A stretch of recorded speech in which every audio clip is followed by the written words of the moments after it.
up the top stars from Hollywood and from all over the world to entertain you on a giant screen with the few colorful motion pictures you've been hearing about and reading It's about. showtime, folks. Enjoy the show. We're delighted to have you with us. They're driving theater. You'll find something to please you to add to your evening's enjoyment. Is pleased to bring you our feature presentation.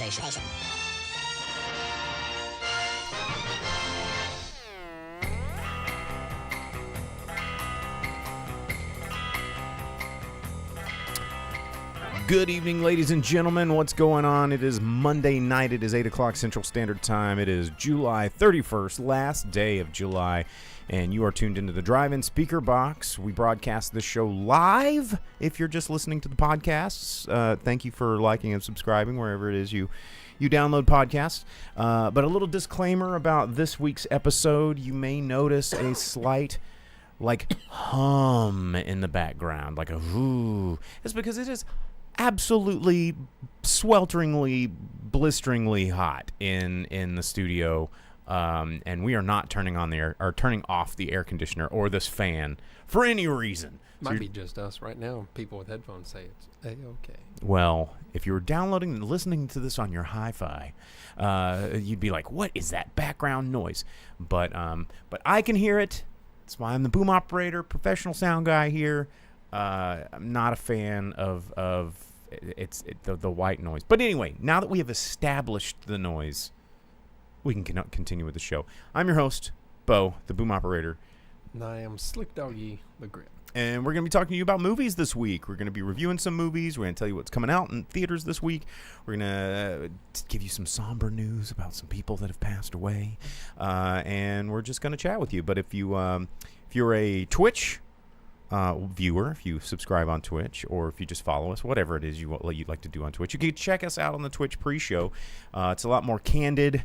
We just sit there and chat with you for at least a half hour every week. So and also you can follow us on our Discord channel. The link is in the chat. You can get it there wherever it is you found us. The link is there, and you can chat with us all week, and all of our viewers and fans have lots of conversations, and it's a pretty good time. So well, Jake, obviously we weren't here last week. That's true. I was in New Orleans. I'm wearing my Malordi Gras t-shirt. I'll show you guys. Yeah, I was there, Malordi Gras 2023, and do you remember any of it? I remember a lot. So there is a technique to. If I check Pass the Fuck Out New Orleans, is there going to be a picture of you on there? No, there will not be. There might be a picture of some of my staff, but not me. Had a good time. I'm going to drink the last little sippy of my Malort here. Nom, nom, nom, nom, nom, nom, nom. Washing my tights. But it's been 2 weeks, so. Jake, what did you see? I saw Oppenheimer. You saw Oppenheimer, okay. Yeah. And then this week there wasn't any new movies except for there was an Indian movie. There was Haunted Mansion, which like I said, saw. There wasn't any new movies. I saw Haunted Mansion. There was Bro, which was a Telugu movie, and I thought about watching it, but I remember that none of you like that. And then, get the other one ready. There was Slam Dunk, the movie, but I've never watched or read anything about it. So I didn't watch either one. They don't apply because I didn't see either one. Okay. Instead, I watched Hidden Strike. Okay. Well, finally, it was finally released after 5 years. We will talk about that later in the show, and we'll talk about Oppenheimer. We'll talk about Haunted Mansion, and then if we have time, we'll talk about that other one. Oh, Hidden Strike I can talk about real quick. It's a John Cena, Jackie Chan movie, man. Okay. Was it full of action? We'll find out. Okay, we will. So anyway, let's jump into some news. It was a week. Although with the writer's strike going on and all of that jazz, it's difficult. Why is this mouse so sticky? Ew. You're the one that uses it. Is it melting? Is it so hot in here that plastic is melting? I don't know. Gross. Anyway, a week happened, but with the writer's strike going on and everything happening in the world of film, it's not a whole lot of just like new news happening, except for the news that literally just dropped, like moments before coming up to the studio tonight. Paul Reubens passed away this afternoon after a battle with cancer, and that I guess a lot of people didn't know about. And Paul, he was 70, I believe. 70, yeah. But for those of you that don't know Paul Reubens, past Pee Wee Herman, you know, and it's kind of a sad thing because everybody's like, oh, what a pervert, Pee Wee Herman, and they don't actually really know the whole story there. Also, he was in an adult theater, so right. But what's interesting about his career from that point on, I mean, he's done a whole lot of things, and we're going to talk about those in just a little bit. But you know, the character Pee Wee Herman was monstrous and hugely influential on not just children but adults. Like, you know, it was one of the biggest television shows that was meant for kids that had adult appeal and was a big crossover. But the interesting thing about when he got canceled, essentially, he was one of the first big celebrities to get canceled for his behavior outside of his character, you know. But it really kind of set a milestone moment in the concept of celebrity where we started paying way more attention to people that we watch for entertainment to what they're doing outside of entertainment, you know. And I think that we've gotten a lot more accepting of some of that, you know. I mean, like, we look at the way that the backlash we gave people like Pee Wee Herman, or excuse me, Paul Reubens, but we also have a huge population of America that's willing to reelect a person that grabs them by the pussy, you know. And it's like how far we have, I don't know if that's a progressive, how far we have come, but how much more tolerant we are of people's business. You know, I mean, you look at guys like Robert Downey Jr., who, you know, everyone's like, oh, Iron Man, I love our kids watching Iron Man and Robert Downey Jr.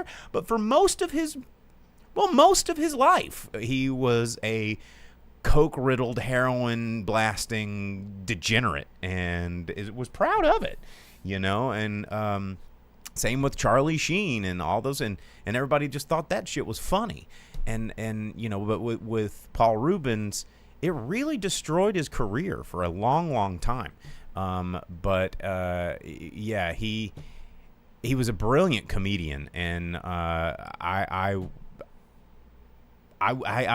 would be like a liar if I said that his performances and his comedy did not completely shape how I see the world. I mean, you look at like characters like in Buffy the Vampire Slayer, like yeah, like he, you know, and then Mystery Men, you know, his character, yeah. He's just and then Beauty and the Beast. He was like the spleen. He was the spleen. He was one of the funnier parts of Cheech and Chong's next movie. And you know, everybody got caught by surprise when he played a somewhat serious role in the movie Blow in the early 2000s. You know, I mean, he was just a really, really, really talented guy, and you know, I mean, despite everything that happened from his transition to being a children's star to, you know, people taking him seriously as an actor, he still managed to have a very big, huge career. Dennis's big difference about Paul Reubens and a lot of others, he was held to a crazier standard and being singled out for being gay. Yeah, he was, you know, and I think it's a standard that has changed, and it's unfortunate that you know, for what we held him, you know, I guess not accountable for, but in contempt for, is different than what we would do now. So, you know, but he still, you know, made it through to at least 70 and didn't kill himself with substances, which is what happens to a lot of people in that situation. So anyway, pouring one out to I don't have anything but this disgusting bottle of liquor that I'm going to sip out of and not even tell you what it is because I don't want to get the shameless plug. But this one's to Paul. This one's to Cherry and Captain Cartoons and the Magic Screen and the cat band, the jazz band, and the robot person. Everyone in Pee-wee's. Zombie, Mecha Lecca High, Mecha Heiny Ho. Mm-hmm. Yeah, sad days. I don't know why I'm trying to put my water bottle lid back on this liquor lid, but that's where my brain's at right now. It's been a long day, guys. It's hot in here. And it's hot. And it's hot out, too. Vince says he is with Zombie in heaven. Anyway, so other news. You've got your piece of paper Other there. news, yeah. Mostly just things being released, trailers and announcements and things like that. One that would probably interest you is the Castlevania Nocturne trailer. Did you see that? Yeah, more Castlevania anime. Where's your weeb icon? You're the one that watches the anime. But there's because Castlevania rules. So there's another Castlevania anime coming out, and everything in it is about Belmonts this time. You get the Belmonts. I didn't really see what else was going on in the trailer much because it was not at all like the games, from what I could see. It's more like the games than you think. If you follow a lot of the games, it's in the trailer. Okay. What I'm saying is the trailer didn't have anything that I was able to relate to in the games, having played all the way from original Castlevania up to the DS ones, and then stopping because the DS ones were dumb and I hated them after the first one or two, and then not playing them again until the 3D ones where you played as the original Dracula becoming Dracula. oh yeah. Well, I mean, is Alucard in the trailer? No, he was in the last thing. But Alucard's the coolest. Yeah. All the Belmonts are cool. Yeah, Alucard's cool. The Belmonts are cool, but they're like different things. So we finally get Belmonts. Were the Belmonts in the first version of the anime first? Yeah, it was Simon Okay. Belmont. But Alucard was like the main character, right? In the show? Yeah. He came in, so it was like... Because I only watched like the first 2 episodes. So the cartoon follows like the character trifecta of Castlevania 3, which is Dracula's Curse. And so you've got Alucard, you've got Cypher or whatever her name is, and there was a Belmont, and then you had that pirate, which they never introduced him because he was kind of a stupid character anyway. But it was those 3 going on to like defeat Dracula, and it kind of took those 3 characters in and threw them into a blend of like story from Symphony of the Night and story from other different parts of like the first episode or 2 that I watched was just like Alucard's mom getting Trevor, burned at the stake, and that's what made Dracula pissed at humanity. He's like, fine, that's how you want it. That's how you're getting it. Dracula's going to turn into a devil ball or whatever he did in Symphony of the Night. A miserable sack of lies. So new you. Castlevania trailer coming out on Netflix again. Also, Netflix released their new Spy Kids reboot trailer for a new generation of kids. You got Rodriguez releasing his Spy Kids. This time it's starring Zachary Levi and the chick that played Jane the Virgin, Gina Rodriguez. Gina Rodriguez. Yeah. So they're the parents, and something happens to them, so the kids find their spy stuff, and now it's time for them to be spies. Looks very much like Spy Kids. So dumb as heck. How many does this make? I don't know. Several. 4? It's probably at least, maybe minimum. Well, you got is Shark Boy and Lava Girl in the Spy Kid-averse? Yes. I think there's a crossover at some point. And then there's a Shark Boy and Lava Girl cartoon and sequel. Okay, I never got into that. Yeah, I didn't either. I was too old. But also coming out on Netflix, we got a full-length One Piece live-action trailer. Have you seen that? Are you so excited? No, not at all. Some of it, mainly the most important parts of it, look really, really bad. And it was announced because it's a live-action anime. It was released that that Oda, Eiichiro, the guy that does One Piece, told them. He told the production, he's like, no, you have to reshoot that. That looks like garbage. You're ruining One Piece. And this is after that, and they're being allowed to release it. It looks bad. Luffy looks bad. Nami looks terrible. Usopp doesn't look or seem anything like Usopp. Sanji looks real dumb. Zoro does look cool. There's like every now and then there's something that's like kind of cool. Zoro looks cool. We're gonna have Axe Hand Morgan as a bad guy in it. We didn't get to see him, but we get to see an image of him. Alvida's there. I don't know how they're gonna explain Alvida because they cast a fairly heavyset woman. What are they gonna do when they explain her coming back and she's thin? Are they just recasting it? I feel like the people wouldn't be okay with that. Maybe they'll just leave her big. But you can't because that doesn't work that way. Well, we got to be body positive. We got to be body positive now. She gets like the wax fruit or the slick fruit or whatever it is, and she becomes smooth and beautiful. You don't have to wax anymore. Show it. Just be proud of. Yeah, anyhow, Buggy's there. He looks terrible. The whole circus thing looks terrible. We got to see a little bit of the Black Cat Pirates. And Mary actually looks pretty cool. The dude that the Going Mary looks like. Kobe is there. Kobe looks all right. Kobe. We get to see Arlong and the Fishman Pirates. Arlong looks not good. I don't know how the Arlong Park thing is going to work. It looks super stupid. You do get to see like Dragon in his cloak. I don't know if we're going to get to see Dragon. I wonder how they're going to do Smoker. There's a lot of questions. Only a few things that we got to see. But so far, everything looks dumb. They did say from the beginning, get rid of that guy. That the story takes place as they're getting ready to enter the Grand Line, right? And then it's all like flashbacks, right? So we're gonna see them, I guess, already at Logtown, getting ready to go to the Grand Line, and it's gonna be like flashbacks of how they got Usopp and Nami and Sanji, Zoro, obviously, and everything like that. So, any One Piece readers or viewers in the audience? I've actually never seen. Do you know what it is? I know what it is. It's the biggest media franchise to have ever existed ever. According to Jake. No, for real. Like internationally, It's true. Yeah. It's true. It's kind of like. But it has no end. It's like. Yeah, not yet. It's like soju's the most consumed spirit on planet Earth. You ever had soju? It's good. And you ask any average American, they're like, "What the hell is that?" Yeah. So yeah, it's.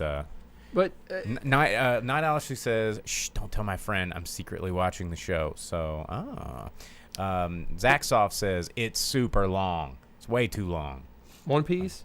It's really not. And if you read the manga, all the filler from the anime goes away, and you can get through it pretty quick. The most annoying part. Filler's always the most annoying part of books turned TV or whatever, you know.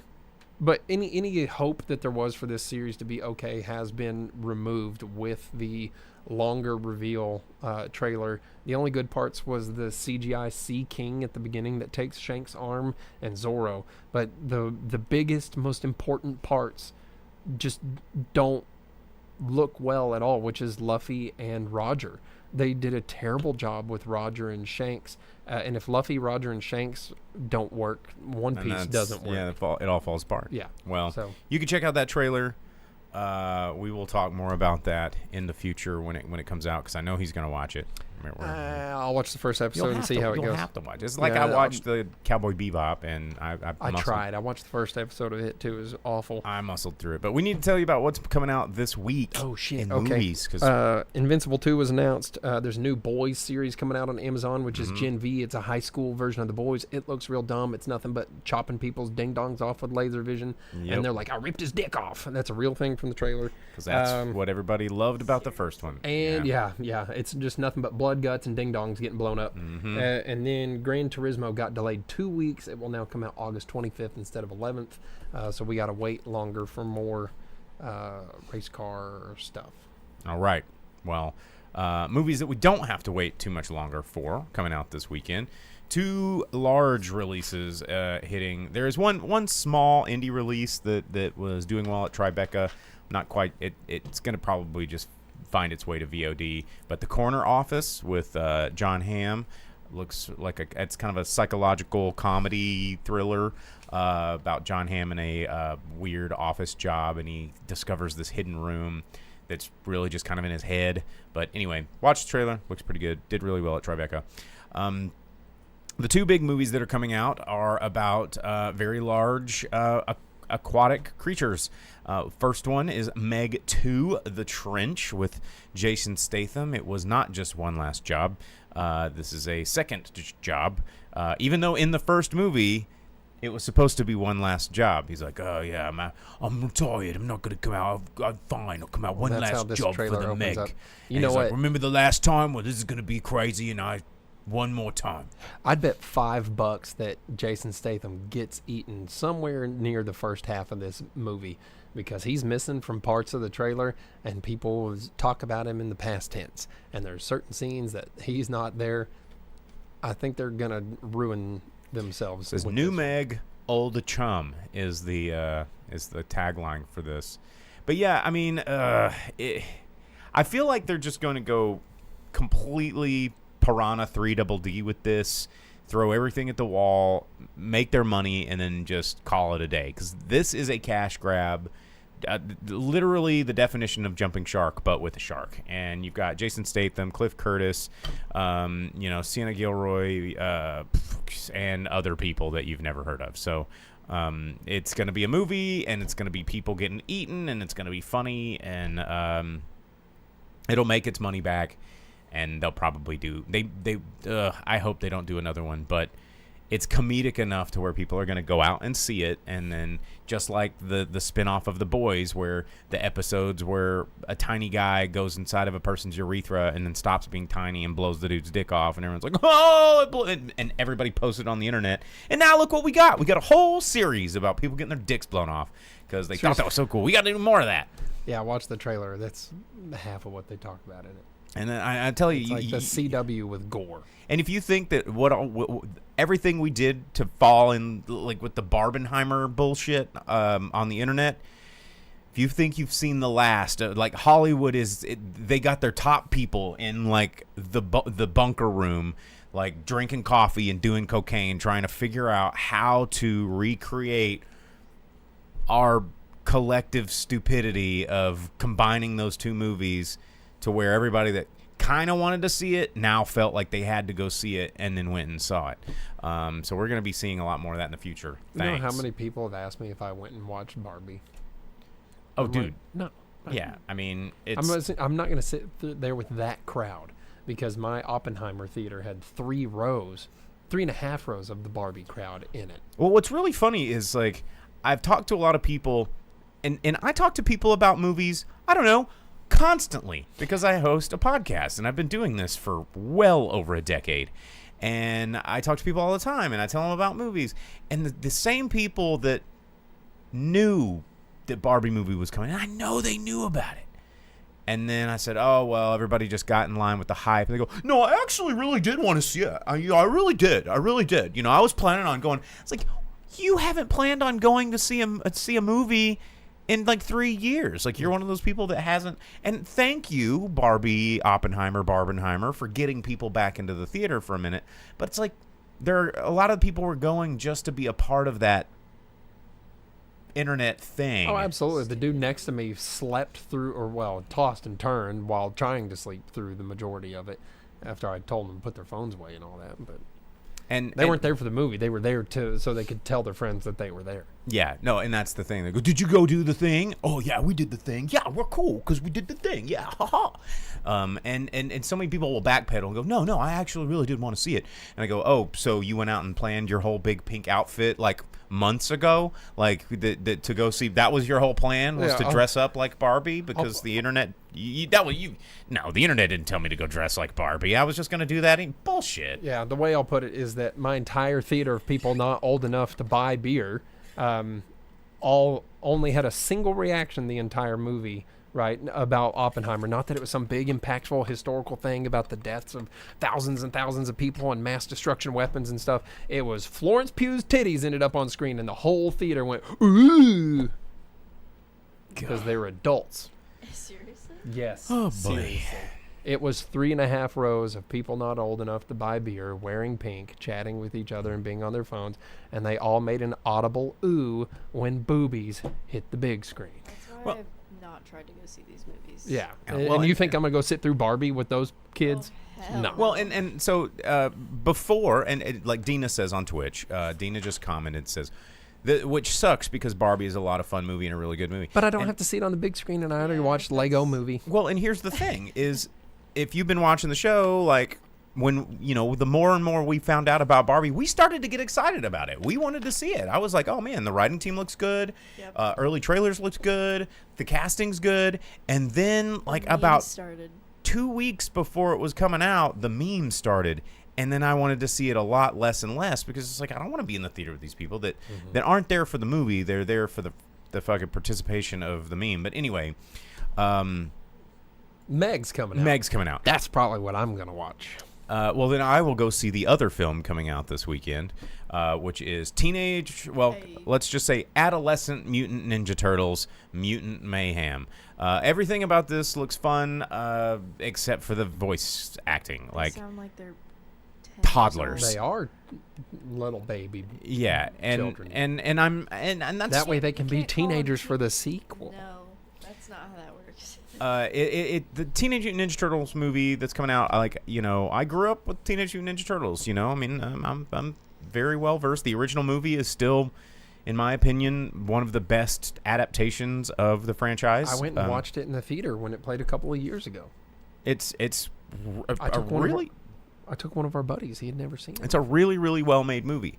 And New Line Cinema took a chance on that movie and allowed them to make it dark and kind of moody, and it was a really good movie for it. This movie definitely looks like it's borrowing a page out of the Enter the Spider-Verse playbook. The animation looks really cool. I like that Shredder's not the main bad guy. They're exploring some of the other mutants that exist in the Ninja Turtles world, Yeah, which it's- I think is cool. Just like a Batman. Joker does not have to be the bad guy. Explore different bad guys. Superman, Lex Luthor doesn't have to be the bad guy. Explore a different bad guy. Yeah, Ninja Turtles has a lot of different bad guys, which the last live action movie, they had Krang and everything, at least a little bit, and it was somewhat redeemable. In I'm just happy that it's not live action.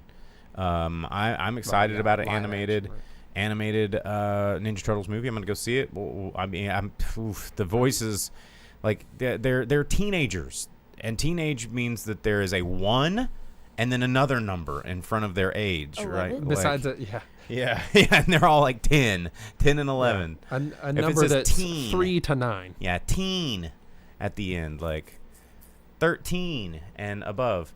But these kids are like diaper sounding. At least the animation looks cool. The animation does look cool. I want to hit this comment from Movie Albert on Twitch. He says, saw Oppenheimer in 70mm at the Tara in Atlanta and an art house. No Barbie children there. I would have loved to have seen that. The Barbie children aren't going to go spend premium prices. I was about to go say, see. if we had an Very expensive true. version of it, that's where I would have been, just so that it would have been people that really wanted to be there and really experience a movie, not kids that are trying to double feature it and with the cheapest possible and all their buddies. Because there's no way that, 45 kids are going to go to that movie and spend $20 a piece? No chance.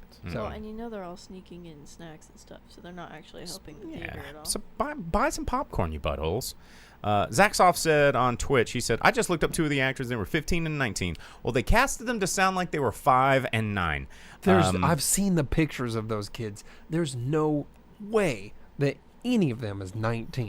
Then why did Unless- they get the most Unless they infantile specifically sounding children? found people that had stunted growth, like they have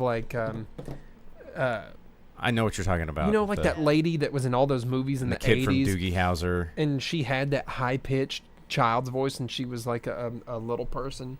She Or was the in lady that does like Moaning Myrtle, and something. she's a voice actor. Well, but what was that lady's name? She was in Ice Pirates, and And the lady that voices the Simpsons all the time, Pia Zadora. Pia Or Zadora. Pia Zadora. I don't know those names. Oh, you're talking the one that does Lisa's voice. Yeah. Progeria. It might be. I don't know. But these teenagers sound like straight up babies. And I know teenagers. You hit puberty and your voice. Yeah, starts to someone change. someone kind of like Yeah, Pia Pia Zadora. Zadora. Yeah. What a name. That wasn't the one I was thinking. There was like a older Anyway. lady. Ninja Turtles coming out this weekend in theaters. We're gonna check it out. We'll talk about that movie. You know, I had all the figures growing up. I knew all the mutants. I did the thing. Ninja Turtles was my life when I was a kid. Me, my brother, and cousin had Ninja Turtle outfits made for us by my granny for Halloween, and we. You were a Michelangelo dude. Of course, I was Michelangelo. Yeah.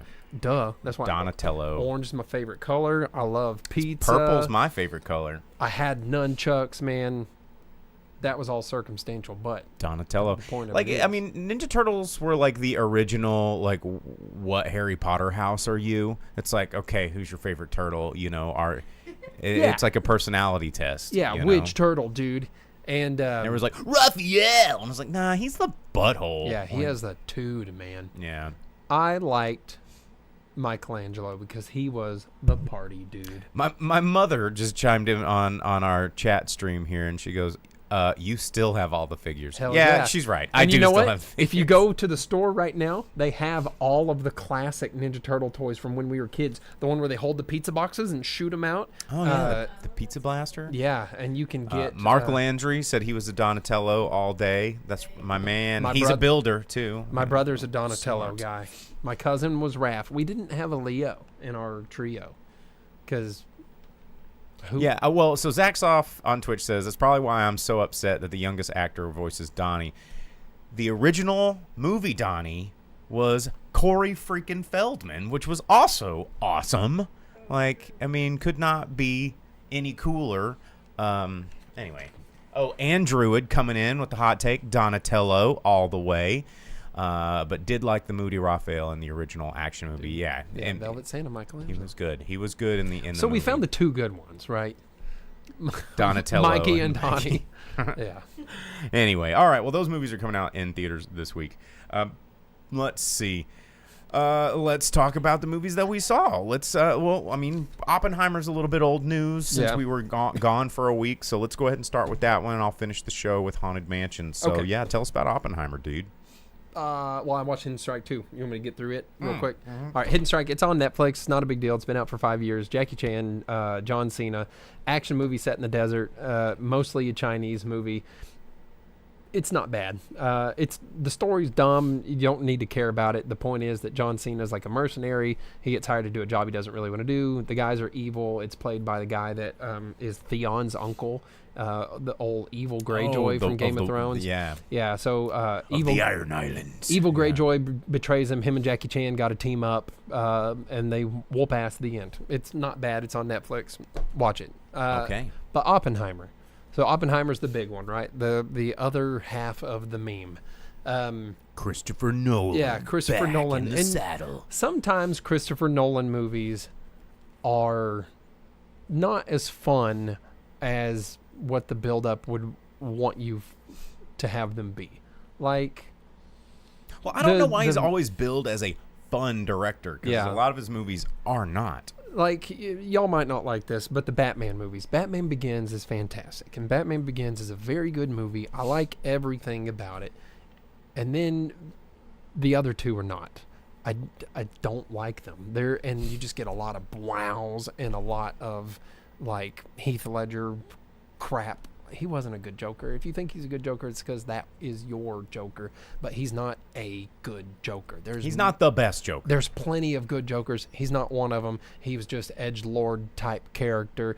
Zeus is the better character in that movie than Joker. But that's whatever. And like, what's the Star movie? The one with the time and the bookcase. Interstellar. Interstellar, yeah. Interstellar is a pretty good movie, but it drags, and that's what Christopher Nolan will do with a lot of his movies is drag. Like Inception was pretty good, but there were times where it dragged, and it was just there to like mind fuck you, right? And nobody even remembers Tenet. Did Inception. Yeah, well, and Tenet, you know what the crazy thing is? They advertise it like Christopher Nolan who did this and that and Tenet, and everyone's like, Tenet failed. Why use that one? Oh, they all like to say, oh, it's because of the pandemic. It's No, the pandemic. there's a lot about Christopher Nolan movies that is there to like, right? Dunkirk was done really well. Prestige was good. Prestige is very good. I really liked Prestige, especially the first time you watch it, and you're like, oh, it's a lot of fun. And this movie is I think he reined in some of the more Christopher Nolan-y parts about himself to tell like a more true to life story, and it works really well. But well, it's kind of like with Dunkirk. You know, I mean, I think that a movie like Dunkirk, while not like a big actiony, like, you know, why so serious kind of bullshit, it was telling, as Al Topich says on Twitch, he's a very cold, emotionless director. Yes. And like a movie like Dunkirk or Oppenheimer, which are about periods in time that are cold and emotionless. Yeah, so this is actually one of the movies of his that I like better. It's done very well. It opens up and it tells you two very different points in time, right? It starts with Oppenheimer at the beginning. You kind of see him in school or whatever, and it climaxes up to when they actually create the nuclear bomb. And then the other part of it is Robert Downey Jr.'s character, who is at a hearing, confirmation hearing for joining a presidential cabinet.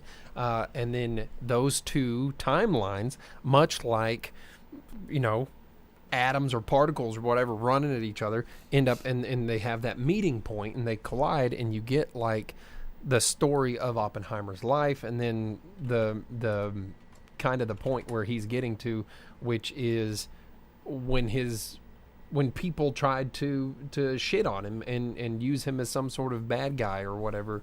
And part of the movie's told in black and white, which is supposed to be the crisp, hard part of like the Schindler's List. This is part. like the real part that happened. And then all of the other part of his life is told in color, which is supposed to be like a little bit bending the truth, but it's from Oppenheimer's point of view or whatever. But it all works, and it's done as like a kind of a documentary, but kind of like a story of his life, and it comes together. It's entertaining, and I had a good time with it, other than my Barbie boys filling the theater, making things difficult. But when their phones weren't out or they weren't oohing and awing at T-Taws on the screen, it was a good, enjoyable movie. His sound wasn't overwhelming like it tends to be. In fact, the big sound moments they went silent with, like when there was the nuclear explosion, it was silent, and you felt the impact, and you saw the characters' reactions, and you got to feel the history of it and the terror of what it represents. And so Fierce Apology on Twitch commented and said the sound design in his films have become more rubbish. Like, would you say that over time, like, is he falling into a sound design trap, kind of like I talked about with Wes Anderson, where he's falling into this sort of stylistic trap to where it's like, oh, well, if it's Christopher Nolan movie, it has to be like this. Yeah, well, and he stepped away. That's not in this movie, so and it made that I think more enjoyable. Now, was this movie something that you have to watch on the biggest screen that you can find and 800 millimeter IMAX, and your eyes need to be blown out of the back of your head like a nuclear bomb really went off in front of you? Probably not, honestly. It didn't feel like it had to be a big screen movie because it didn't really have that kind of thing. Now, there were times where like there were people stomping on bleachers and shouting his name and stuff like that, and he was impacted by it, and it really helped you in the theater to be there. But other than things like that, it's more of like a movie you need to be able to sit and think and ponder and reflect on, because it's about real history and giant events. But it wasn't anything that I feel like you have to see it on the screen like they told you that you did. Well, yeah, I mean, how else do you sell a biopic about a terrible point in history other than no, I mean, it's an important point in history. It's a pivotal point in history. I need to take a nap. It's like it's important. It's real, but it's okay. It's not a bad movie. Okay, well, I had fun with it. You should definitely watch it. Experience some history. Think about things. Don't just go because you get to wear pink with your buddies and post pictures of yourself standing in front of the movie poster. Like, rewatch it with captions. Yeah, like go and think about it a little bit. Well, all right. Well, it is in theaters right now. If you haven't already watched it, a lot of people have seen it. I'll probably go see it in the next week or so because I've been waiting for the the Barbenheimer stuff to die down, and I was in New Orleans for a week, so I really didn't get a chance to see it. Just got back, and the movie that I chose to go see this week was The Haunted Mansion, which can I get this? Yeah. Can I borrow this? Jake's mom just sent us let me take that off. And this picture of Jake in their Ninja Turtle outfits. Who's the third person? My cousin. Oh, your cousin. Okay, gotcha. Yeah. So there's your boy right there. Yeah. With the action pose. Uh-huh. And then there's my little brother. Yeah, that looks like a Matt pose. Yeah. There you go. Yeah, so I saw the Haunted Mansion. So Haunted Mansion, if you don't know about it, it's about the ride. It's, the Disney ride. And the Haunted Mansion was also a movie in 2003 with Eddie Murphy that was about another black family that went into a creepy house and got spooked by some very cartoony ghosts.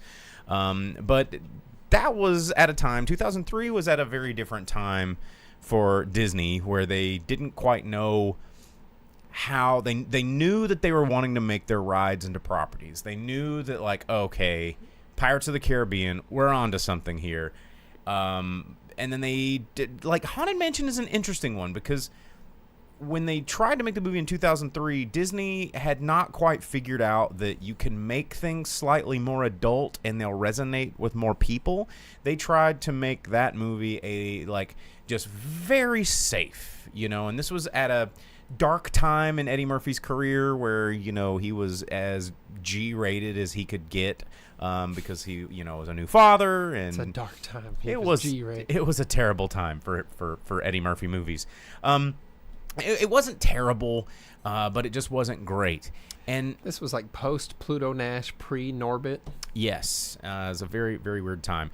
And, after the success of things like Jungle Cruise and, Pirates of the Caribbean making a globally multi-billion-dollar franchise and just everything going Disney, they decided to do it again. And arguably, the Haunted Mansion is one of the coolest rides in Disney World. That's still kind of the same. I mean, it's been updated a lot, but it's still a phenomenal ride. I mean, it's easily one of my favorite rides at Disney. More than Epcot, where they talk about dial-up internet. Dude, the what is it? The world of tomorrow, and they're like, we will have microwave ovens and dial-up internet. Epcot is an interesting thing. It's a great, big, beautiful tomorrow shining at the end of every day. And you go to the next room, and they're like, we have telephones with no cords. And I was like, whoa. Yeah, when you go in the big sphere, it's like 30, 40 years behind. But so this movie takes place in modern day New Orleans, right? And I will say that the snapshot of this movie, I walked out of it, I had a good time. Okay, is this movie a cinematic masterpiece? Absolutely not. Is this movie carried by its cast members? 100%. If you were to take this exact same movie and put a bunch of different people in this movie, I don't think it would have worked as well. But you had Lakeith Stanfield, who absolutely shined in this movie. Rosario Dawson, who I feel has been oversaturated because of the Marvel Cinematic Universe lately. And sometimes when I see her, I'm just like, God, she's in here a lot. She was in all the Daredevil things, and then she crossed over to like Iron Fist, and then she crossed over to all the TV stuff. Yeah. And then I was just seeing her in everything, and I was like, oh, Rosario Dawson, here we go again. But she did great. Owen Wilson being Owen Wilson was fun. Danny DeVito being Danny DeVito. Jamie Lee Curtis having a hilarious cameo. And an up-and-comer, Chase Dillon, playing like the 9-year-old son. And his delivery was funny. He had a great pacing for comedy without being like an annoying child actor. And there was some interesting weight to this movie that the original, like, 2003 attempt didn't have.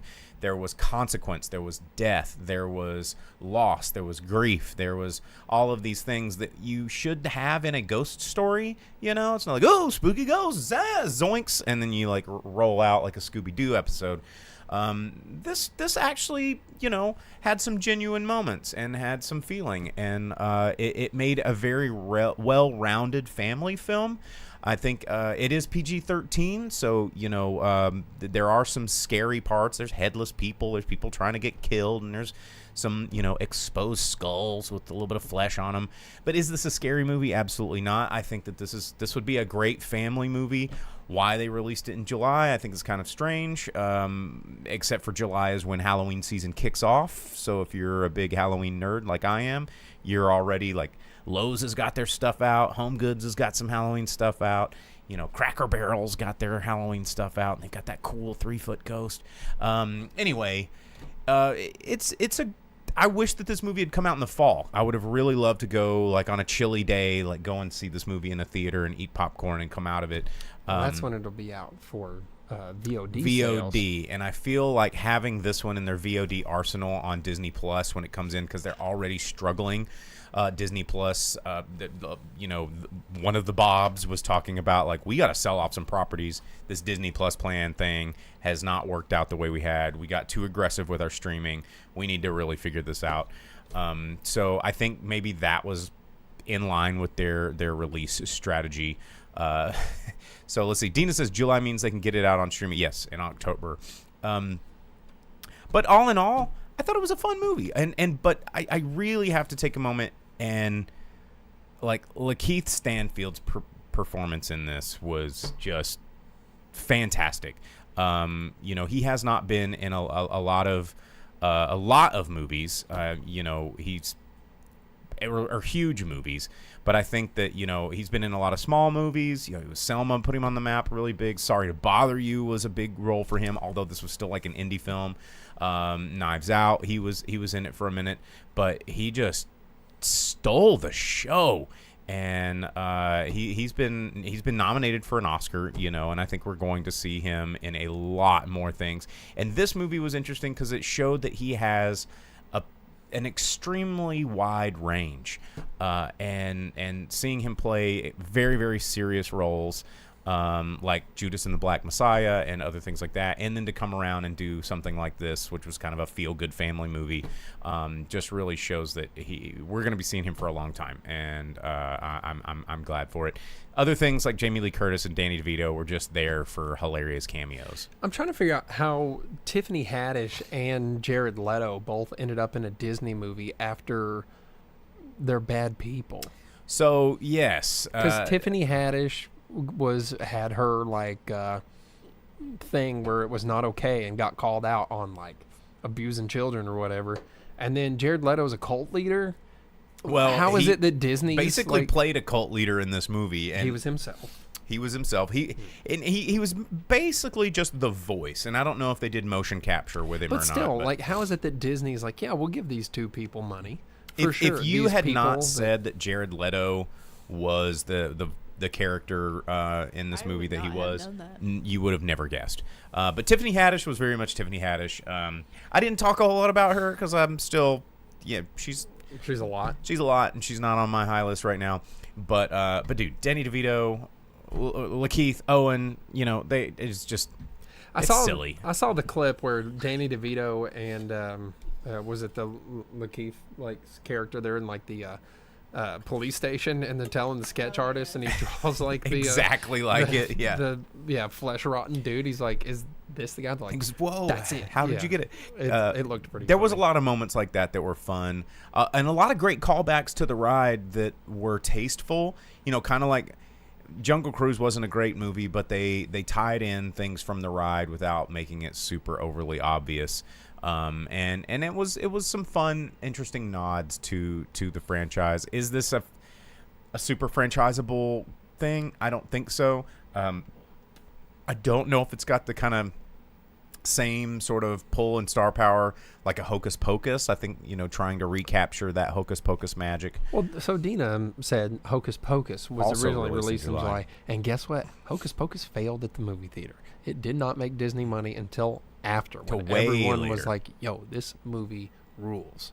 Yep, it was like a budget bin VHS, and before, streaming was what really got Hocus Pocus back under cult following status. Oh, was it? Did it not? It took have a long time Really? to get to the market saturation that it is now. I remember asking people about Hocus Pocus, and they didn't know it. But Who are the you early, hanging out with? like 2010, everyone I knew about Hocus Pocus. but they weren't in love with it like the way they are now.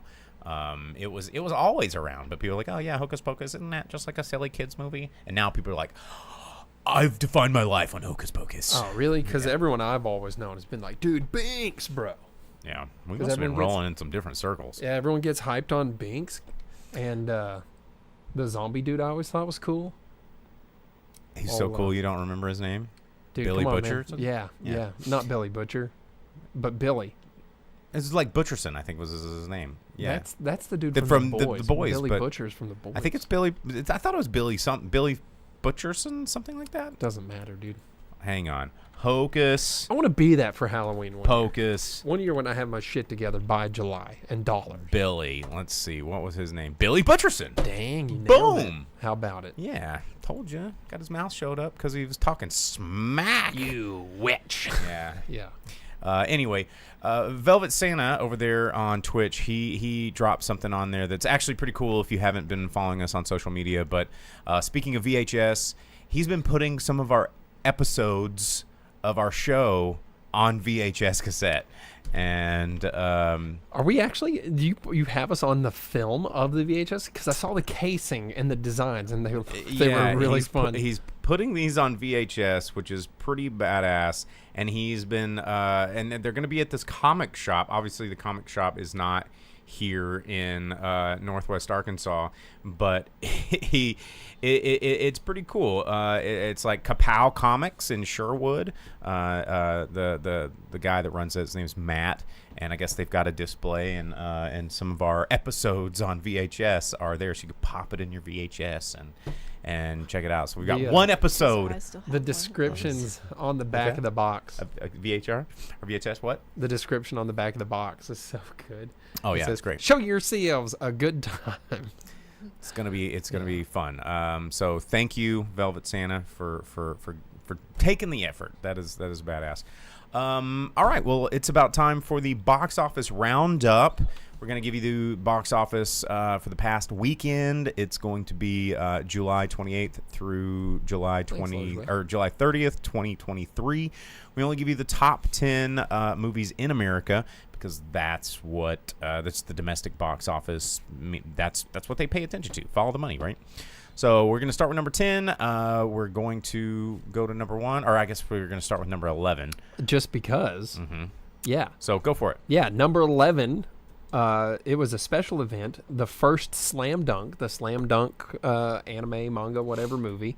It came in at number 11.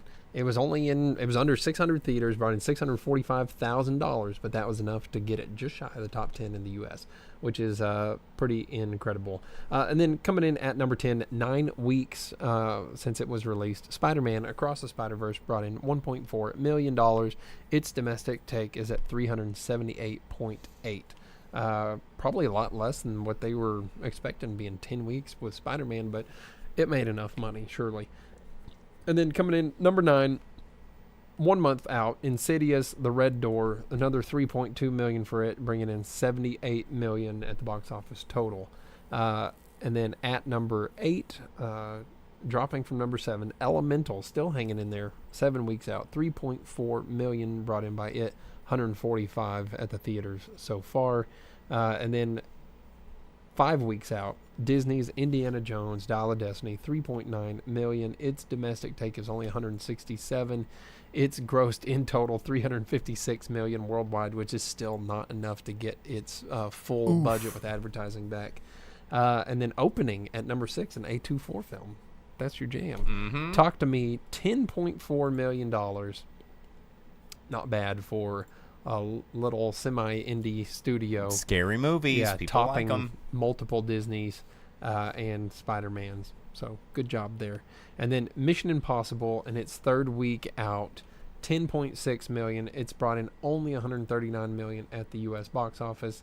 It's brought in 450 million worldwide, which is good. I think it just had the misfortune of its release time in the U.S. with the Barbenheimer meme. If the Barbenheimer meme wouldn't have existed, I think Mission Impossible people would would've- still yeah. be in the top 3. Yep. Surely more people would go see it. But I think as that meme fades out, maybe people will decide to go watch Mission Impossible, hopefully. But with Meg and Ninja Turtles on the Meg horizon. and the Turtle. Yeah, those are big movies. But maybe with back to school and people aren't dealing with their kids, they'll be like, hey, let's go watch Mission Impossible. So I hope so. It's a maybe good it'll movie. pick up. Maybe it'll pull that Top Gun Maverick, and everyone's like, oh, it's dropping down the list, and it'll bump right back up. And then number 4, Sound of Freedom. This one, again, and internet talking about it, I think is keeping it alive, because there was like no ads for this thing, but people are like, oh, did you hear at the end they have like a call to action thing or whatever.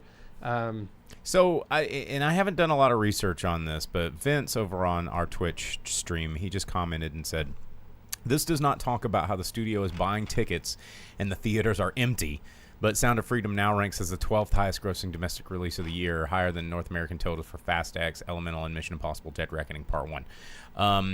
Which is strange, because like I haven't really looked into this this whole like buying tickets and these ghost ticket buyers, because I mean we're already seeing that kind of behavior with Ticketmaster and all the things that there's legislation being formed to kind of maybe fight it, but is this kind of something that starts happening, like ghost ticket buying? I don't know. With that being mentioned, yeah, I mean, with 12.8 million being brought in by Sound of Freedom, it brings it to 149. It has $10.2 million more than Mission Impossible. Somehow, Jim Caviezel is beating Tom Cruise. Who would have ever thought that would be a thing that would happen? Got all the religious all people the watching church this money. movie. That's right. Yeah, but isn't it like an And they're- action movie? I He's don't know like, if give me the it's kids. Dude, It's church about sex trafficking, but Which church people like Also- give them a reason to go see something about action Well, and or child Caviezel fucking, was Jesus. and they will go, oh well, I'm gonna go see this for the Lord. Yeah, it's well- like Bible Man is super violent. Well, so but at the end of the movie, they ask you to buy tickets, right? Or donate money to them. And then a lot of people are buying tickets just for that. as the donation, Yeah, something like that. But, I Weird. mean, he was Jesus in Passion of the Christ. maybe people still think So- he is Jesus. Maybe. I think you just have a lot of people that are more conservative willing to go watch this movie versus like they're not going to go watch things that they don't Like Mission wanna believe Impossible Yeah, Yeah. but it's established and it's real. or Haunted Mansion. Yeah, I and don't then know. coming in That's at number just my 3, thought. opening at number 3, $24 million brought in by Haunted Mansion that you just talked about. And then holding steady at the number 2 spot for its second week out, 46.7 brought in by Oppenheimer. Its total is 174.5. And then holding strong at number 1, Barbie, $93 million. Double what Oppenheimer brought in. It's brought in domestically 350, worldwide $780 million Almost a billion. in 2 weeks. Almost in the $1 billion club in 2 weeks. Wow. I mean, everyone forgot about Barbie before this movie. Yeah, now everybody's like, yeah, Barbie. I wonder what the toy sales look like. Oh, they're probably insane. Have you checked the toy shelves at Wally World lately to see if like No. there's any pink left on them? I'm Oh, well, there's like what not, happened to though. that movement where they were like, pink Barbies for girls is wrong. We shouldn't encourage kids to be playing with Or these the- gender-affirming Well, role And not to mention body dolls shaming because and of body it. shaming. Yeah, but this movie openly No. acknowledges It that. does. It does the thing. It's like we said it, so you can't call us out on it. But Yeah. still buy our toys that But do this. Also, have you seen the remote control Barbie dream car? Like the big pink Corvette. It It's looks always sick. I need they've it. always been sick. Yeah, but this one's remote control, bro. That's pretty sick. It is pretty sick. And it's like an original first gen Corvette. It looks slick. Like honestly, I need one. You know I collect toy cars, Let's get man. in I here for collect the- toy cars. And it's been, it's been a toy empire for a really long time. But I do remember the time where everybody was like, Ew, yuck. Yeah, we shouldn't be, let's cancel Barbie because it's just bad. Anyway, but Vince says, news, everyone's talking about the Barbie movie, but the doll sales are actually falling. We'll see. Who knows? We'll see if that turns around. I don't know. But Loge Web on Twitch says maybe a Barbie G.I. Joe Transformers crossovers on on the horizon. You mean like Small Soldiers? Yeah, that movie already exists and is pretty good, and from Barbies a great were director. evil in Small Soldiers. They are. Did you see that proof of concept that they made of a Small Soldiers sequel for like a TV show? No. No. Yeah, it looks pretty cool. It's like right now it's like it's just a proof of concept little video. There's like a female version of Tommy Lee Jones David Cross is in it. like thing. And, I'm just wondering how old is Joe Dante now? He's like got to be 1,000 years old. Web's seen it. It looks pretty cool. They're like in a store, and like the bad dudes or whatever get out, because this time I guess like the soldiers, like the ones that were like the bad guys in the first one, they're the good guys in this one maybe, but the evil looking ones make their way outside of the automatic door because they work together, and then like this one female thing, she's like shooting the gun at the glass and it's bouncing off, and then she goes and she activates all of her soldiers, and then that's where it ends. It looks pretty good, but that's just because, dude, Small Soldiers It was a good movie. I mean, yeah. Joe Dante was one of the last great movies he made, and it had Phil Hartman, who was so good in it. It was a very underrated movie. Anyway, all right, well, we're out of time, guys. That's the box office. That's the show. Thanks for tuning in. Don't forget to like and subscribe. You can download this wherever it is you download podcasts if you don't want to watch the live stream. But the live stream is, fun, and it makes sense. We got the chat over here. We got viewers from Facebook, Twitch, YouTube. You can comment. You can be a part of the chat. If you maximize it to a bigger, fuller screen, you can see all these comments. So don't forget to like and subscribe. If you subscribe on Twitch, we get money, which is pretty cool. And you can also jump into the pre-show, which is free. You don't have to subscribe to Twitch. You just have to be there. But subscribing is nice. You get little fun alerts and emotes and all that kind of fun stuff. Anyway, all right. Well, we're going to get out of here. Thanks for tuning in. I'm Bo, the Boom Operator. I'm Slick Doggy the Grip. And we'll see you guys next week. As you leave the theater, folks, please be careful. Don't let this happen to your car. Be sure to remove the speaker before you leave. If you should accidentally pull a speaker loose, please turn it in at our snack bar or box office. Thank you.